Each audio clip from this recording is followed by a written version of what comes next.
Kāti te rangi nei I te papa tongarewa ka whakanuihia te pukenga mātauranga nei. No te whakatōhea a tākuta Ranginui Walker. I whakarau I ka nā pukenga mātauranga o te motu ki te whakahonore I a tākuta Ranginui Walker mā tētahi wānanga e pākatoa ana ki ngā taumata mātauranga ko Otiaia Te Kake. Tino miharo.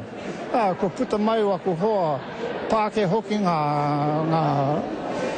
āpiho o ngā tari katoa I whāwha atu au I ngā taupua hipāt. Ko te rā tēnei nā te motu, mo te tamaiti a te motu. Nā o mātou pakeke ia I tuku ki te motu, koia tēnei wā ko te ranginui a te motu.